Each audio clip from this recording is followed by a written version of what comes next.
TriMet is our local public transportation. They have light rail, they have a downtown trolley system, and buses throughout the whole area. And the light rail stuff is great. It's electric, but the buses not so much. So whenever an electric bus announcement was made from whoever, Proterion or BYD or whatever, I was constantly sending these to their social media feeds, and they are finally listening. Yeah, and they actually have a couple electric buses now, and they put one of them in a route right by my house, and I'm sure it's just because I was annoying them. It was so on much. purpose. Yeah, Awesome. Make sure he sees this every day. Yeah, And you better be using that at least bus, half or they're their going buses to are rub it in your face. You can just see the manager going, "Where are we going to put this bus? I know exactly where we're I going to know. put it." Exactly. STO Right past that asshole's house. Yeah, squeaky wheels get the oil, man. So TriMet has just come out with their vision of what they're going to do going forward. So we're taking action today to reduce our emissions, and they've got a list. So they're going to use 100% wind power for Max. That's their light rail system, and the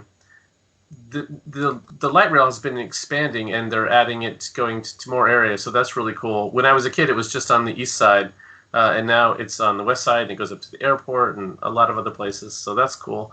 So that's going to be 100% wind powered. The buses are going to be moving to renewable diesel. I thought that was an odd term. I don't know the. Hey, Tony, you're a corn expert. Can you tell me the difference between biodiesel and renewable diesel? Yeah, it turns out renewable diesel, what I could find was there's a company in Finland, Neste, Nest, whether it's Nest or Nesty or, it's Finnish, but they do have a vegetable oil refining process. And so chemically, it uses direct catalytic hydrogenation of plant oils and triglycerides and corresponding alkanes and propane to create what they consider to be a renewable diesel that has essentially the same chemical base as petrol diesel, but because it's extracted from plants, it's considered renewable. Well, cool. Yeah, they're using 5% biodiesel today, and then starting April 1st of next year, it's going to be 100% renewable diesel. But the more important part of that is that they also said that they're going to have 100% zero-emission bus fleet by 2040. Now, obviously, I'd like that to be a lot sooner, but now it's part of their plan. It's on their roadmap. They're going to be moving in that direction. And buses have a long lifespan, so it makes sense that if you want to be 100% by 2040, you've got to start like every bus out, whenever it needs to be replaced, you're going to be replacing it with an electric bus and probably putting it near my house. Yes. And, I totally agree with you there. I mean, we always want it to be sooner, but I mean, even if they had started 10 years ago, we would have said, I wish it was sooner. Exactly. So, so the best time to start is right now, always. Yeah. And Patrick, in Portland, they have bike racks on the buses too, right? So they do. If you're half a mile from the bus route, you ride your bike, put your bike on the bus, go downtown, and then ride another few blocks at the other end, right? So that's totally green end to end. Yeah, there's bike racks on the front, and even there's bike hangers in the Max light rail system. So you can take your bike on the light rail and hang it up on a hook there, and then grab it and ride off when you're done. And there's a lot of park and rides too. So there's a park and ride that's probably 1.5 miles from my house. So whenever I'm going downtown, I don't want to drive in downtown traffic or pay for downtown parking. So I'll take my Tesla to the park and ride, park there, parking's free, and pay my $250 to hop on. And the cool thing about they have you just pay with your phone. It supports all the tap and pay systems, and an all-day ticket's $5, but you just tap your phone and it gives you a $250 ticket. And if you tap it again, instead of just getting another short-term ticket, you get an all-day ticket for the second one. So they make it pretty convenient. That's cool. Yeah. And speaking of paying for it, the next thing on their list is they're supporting free fares for youth riders, which is really cool. I took the bus a lot when I was a kid, and it was 50 cents. And that's that made it easy for, you could go somewhere and back for $1. And now with if you're under 17, it's going to be free.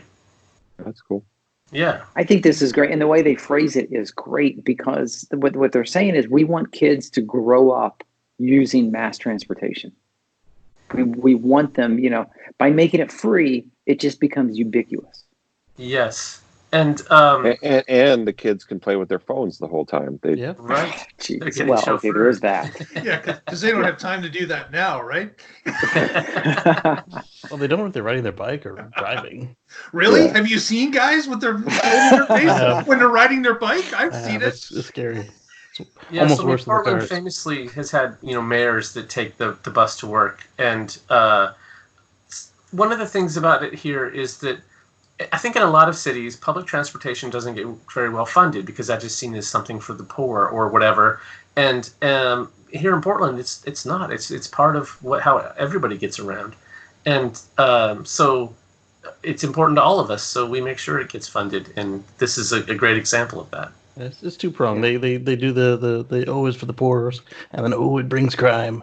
Both of those have been proven false. So yeah, but what about the 16-year-old children of millionaires? They're going to ride the bus for free now, and they're ripping us off. Right. What about that? So what? Yeah. Right. What about that I argument? hate those No, people. Right. There should be means testing. For I mean, all I know you're not making that. Yeah. But there will be people who will bring it up, though. There's strong arguments. For instance, a lot of the money that New York is spending arresting and prosecuting fare jumpers are that the subway should just be free. Like the money they're spending on law enforcement, all this, it doesn't make any sense, and it doesn't. But it's not about how can we most efficiently and sustainably move our populations around. Kansas City or St. Louis just made all their buses free for everybody. And Atlanta keeps voting down their metro. Mm-hmm.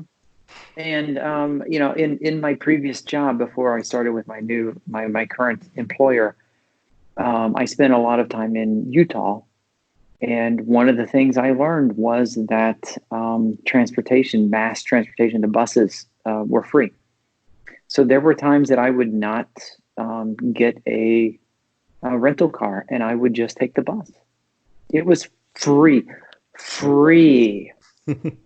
Mm-hmm. I mean, you do the same thing when you live in San Francisco. You buy a Muni Pass, and it's free. Granted, you're buying it, but it's not like I'm looking for change. I'm looking for, it's like you buy a pass, you carry it, you hold it up, you walk on whatever it is you want to go on, and that makes sense. You have to make these things easy as well as convenient and affordable. And you know what? Discussed. Speaking of convenient, easy, and affordable, and this is one of the things for the viewers. I was ribbing Patrick before the show. I absolutely hate him and the TriMet system and everybody in Portland. It's a total jealousy, hatred. My wife and all I those damn places to get craft beer too. Yes. Yeah. I hate you all. Shout out. Crappy right here. Yes. Can you guys see that? Yeah. Yes. So my wife and I love taking vacations in Portland. It is an absolutely beautiful city, and it's easy to get around it because of TriMet. We fly into the airport, and the light rail is right there at the airport. Yeah. And we go to the vending machine and we buy a 7-day TriMet pass that gets us unlimited trips for 7 days on any of the 3 modes of transportation. We never rent a car. We just go ride mass transportation the entire time. It is far too easy and convenient, and I hate you all. And if you happen to have some craft beer, you don't have to worry about driving. Someone else Exactly, right? Go to Base Camp Brewing. It's amazing. And get some beer and ride mass transit. That's a good holiday message, Tony. They have a chocolate s'more stout there. Exactly. Oh my God, yeah. they melt them. They cook the marshmallow for you. Yeah. and lots of cities do free transit on New Year's Eve, right? So if you are going out, you don't have to drive your own car. And they run the buses and trains late. So if you live in a place that does that, try that on New Year's Eve instead of taking your car out. Yeah, since we won't have another show before the end of the year, everybody be safe out there on New Year's Eve. Drive smart. Yeah.